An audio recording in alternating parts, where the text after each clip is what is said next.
So my assignment was to talk about solidarity economy as a framework, definition, presented as kind of the systemic view, and I'll raise a couple challenges, and also just talk about sort of the state of the solidarity economy movement in the US and the world. I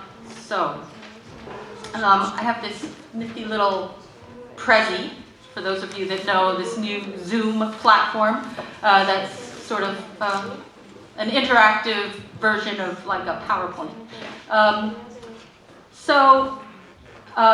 This is our solidarity economy egg, or this visual. So let's start by thinking of solidarity economy as being embedded in the whole world ecosystem. Actually, let me step back.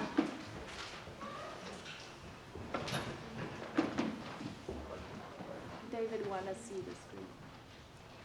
Can you put it? Is there a clicker by any chance? Okay.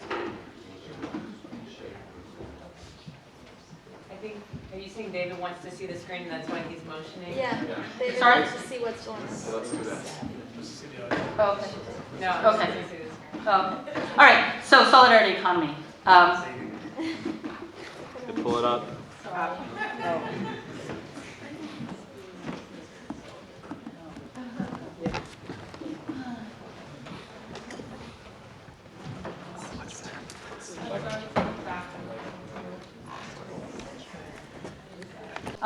Sustainability and pluralism. And by pluralism, we mean that this is not a one-size-fits-all model. That different things will work in different places and at different times. And there are many approaches to the same goal. So it's not a rigid ideology. Okay? So one thing I want to point out about this approach of identifying and organizing around principles is that it's multidimensional. So it's not just green. It's not just local. So this echoes a lot of what Penn was saying. It's not just workplace democracy. It's not just about anti-poverty work or anti-oppression work, right? That we really need all these dimensions in our work. And we're not expecting perfection and perfect alignment, but this is aspirational, right? This is where we want to go to, where we build greater and greater alignment along all these dimensions. And one alone is just not sufficient.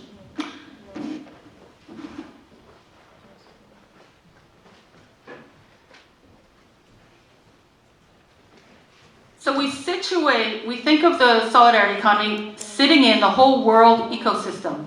And the world ecosystem, can I take this off? That's easy. Okay. The world ecosystem, we think of the natural ecosystem, things like water, life, human, animal life, etc., etc., etc. We also think about the socially created world ecosystem, things like spirituality, language, tradition, knowledge, culture, society. Okay, so that's what it sits in, right? That's our global context. And then we have the governance system sort of shapes our particular economic system, as well as many other things. But we're gonna concentrate on the economy.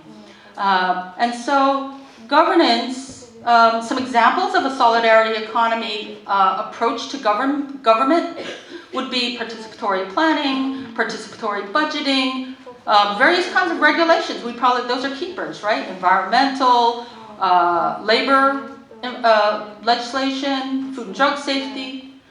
We have to rethink our justice system and our property rights system, thinking, maybe challenging some of the assumptions of private property and thinking about what are our common resources and common assets and common wealth, and how do we share them, and how do we collectively govern them. So these are all questions and things that the solidarity economy would want to change compared to the capitalist economy. So then the next thing we want to do is we want to really see solidarity economy as a system, right? Not just production, not just distribution, not just finance, not just consumption, but we're looking at a systemic change. So again, sort of echoing what Penn was saying, is that we really need a deep, foundational, radical change. And to go beyond capitalism. Not just to reform capitalism, make it nicer and kinder, but we really need something different with very different assumptions. And those principles from the get-go give us a very different grounding of assumptions upon which an economic system would operate. Okay, so let's look at some of these spheres. Starting with production or reproduction. So by reproduction, we mean how do we reproduce ourselves as human beings? So in terms of production, we have examples of solidarity economy, production, and these things all exist, right? Things like worker co-ops, nonprofit businesses, producer co-ops, self-employed people. We have, in terms of reproduction, we have the care economy, right, that's paid. We also have the care economy that's not paid, that is largely invisible, but shouldn't be. And so in solidarity economy, there's a huge amount of work that gets done that's not paid for. Often it's caring for your children, caring for your family, caring for your elders, etc. So there's a lot of things that's already going on, in terms of production. And to sort of close the loop, we want to think about production as feeding into the ecosystem, right? So that every waste, what we might think of as waste, is also an input. Some of it gets cycled back into the production process, and sometimes some of it goes into the kind of ecosystem. Some of that production goes directly to use, right? We produce it for ourselves, or we give it to our neighbor. Some of it is commodity production. So by commodity production, we mean it's produced basically for sale or exchange. So let's look at that sector. So distribution and exchange. Things like fair trade. Some of it is retail. Some of it is direct exchange. So community-supported agriculture or farmers markets are examples of direct exchange. There's gift, there's sliding scale pricing, there's all kinds of lending and borrowing and sharing and reciprocity. Let's see. So some things get sold for money. There are also alternative kinds of currencies. Many, explosion of all kinds of alternative currencies and time banks, etc. Just the example of the direct exchange. Okay, and then we can look at the sphere of consumption. And there's lots of examples, right? Community land trusts, mutual aid, ethical consumption, housing cooperatives, etc. Lots of examples, lots of concrete things going on. And again, let's think about closing the loop into production. And then finance capital is the last is the last sphere. So lots of examples. Probably in almost every neighborhood community, there are credit unions. Community development credit unions have a particular commitment to low-income neighborhoods. Cooperative loan funds, public investment, public banks is an exciting idea. So peer lending, lots of exciting things that are actually going on. So again, coming back to the bird's eye view of solidarity economy, it's very important to think of it as a system. And there's all these examples, right? In all the spheres, there are all these really exciting examples of stuff that are going on in every sector to create a system.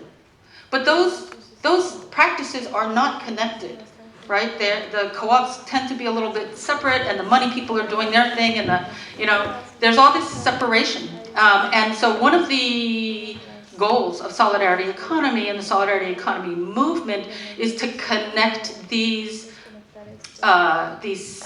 now separate practices. Let me throw out just a couple other things. I'm not going to talk too much about the solidarity economy movement. Suffice to say that there is a US network, the Solidarity Economy Network.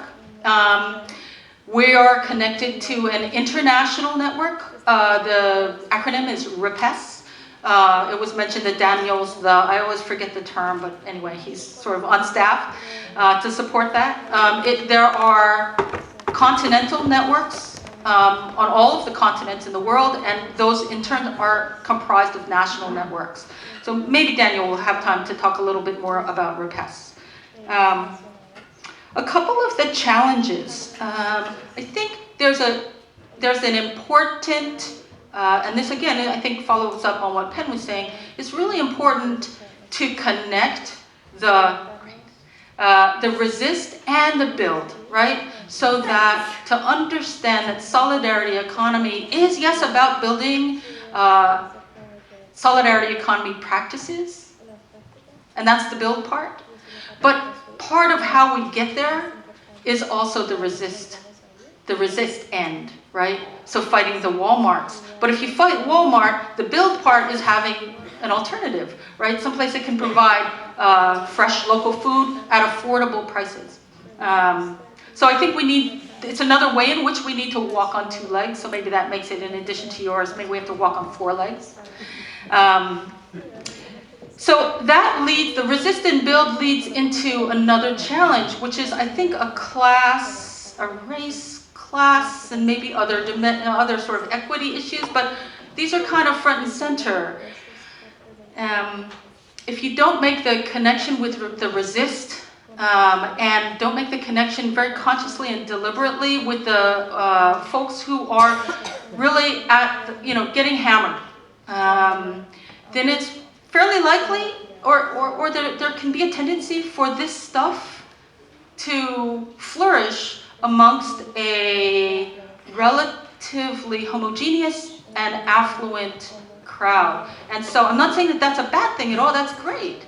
But also to make sure that we build our movement in a way that brings everybody in. And if you don't deliberately address how to do that, the default, my fear is that it remains in the sphere of a particular segment and ignores lots of issues of social justice, social and economic justice. So those are a couple challenges. Okay, my time is up. Thank you.